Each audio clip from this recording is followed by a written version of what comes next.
একদিন এক সাধারণ ছেলে হঠাৎ এক রহস্যময় জগতে চলে যায়। অদ্ভুত ব্যাপার হলো এখানে বিনা খরচে বিয়ে করা যায়, কিন্তু সমস্যা হলো সব কনেরাই শক্তিশালী নারী যোদ্ধা। সবাই ভয় পেয়ে পিছু হাঁটলেও ছেলেটি একটুও ভয় পেল না। সে সরাসরি সবচেয়ে সুন্দরী মেয়েটিকে বেছে নিল নিজের স্ত্রী হিসাবে। কিন্তু ঘটনা এখানেই থামলো না, কারণ ওই মেয়েটি আসলে ছিল এক শক্তিশালী রানীর পুনর্জন্ম। প্রথমে ছেলেটি ভেবেছিল সে ভাগ্যবান, কিন্তু হঠাৎ হাজির হয় গোষ্ঠীর বড় ভাই। সে বলে, এই মেয়েটা আমি চাই, তুই সরে দাঁড়া। ছেলেটি জবাব দেয়, এটা আমার স্ত্রী, আমি কাউকে দেব না। সে দ্রুত স্ত্রীকে নিয়ে নিজের ঘরে যায়। স্ত্রী ভেবেছিল সে হয়তো খারাপ কিছু করবে, কিন্তু ছেলেটি আসলে চেয়েছিল তার পায়ে বাঁধা শিকলটি খুলতে। সমস্যা হলো ওই শিকল সাধারণ নয়, যেটা ভাঙতে পারত শুধুই এক বিশেষ দেবতরবারি। হঠাৎ ছেলেটির মনে পড়ে একবার সে ঘুরতে গিয়ে একটি পুরনো ভাঙা তলোয়ার পেয়েছিল। সে ডাক দেয় আর হঠাৎ তলোয়ার উড়ে এসে তার হাতে বসে যায়। এতে পুরো গোষ্ঠী কেঁপে ওঠে। সবাই ভাবে আমাদের বহু বছর ধরে ঘুমিয়ে থাকা পবিত্র তলোয়ার আবার জেগে উঠেছে। গোষ্ঠীর নেতা ঘোষণা করে, এই তলোয়ার যার হাতে উঠবে সেই হবে আমাদের উত্তরাধিকারী। বড় ভাই তলোয়ার পেতে মরিয়া হয়ে যায়। সে এমনকি নিজের স্ত্রীকে বলি দিতে মরিয়া হয়ে ওঠে, কারণ তার বিশ্বাস স্ত্রীকে হত্যা করলেই শক্তি পাওয়া যাবে। ঠিক তখনই ছেলেটি প্রতিবাদ করে,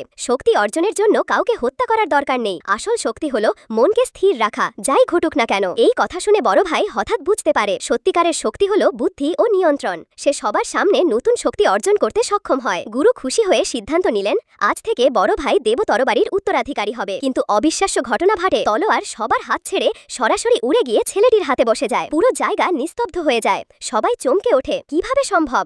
একজন সাধারণ ছেলে কি করে পবিত্র তলোয়ারের সত্যিকারের মালিক হলো? ছেলেটি শুনেছে যে সিয়ানজি নামে এক সুন্দরী নারী আছে।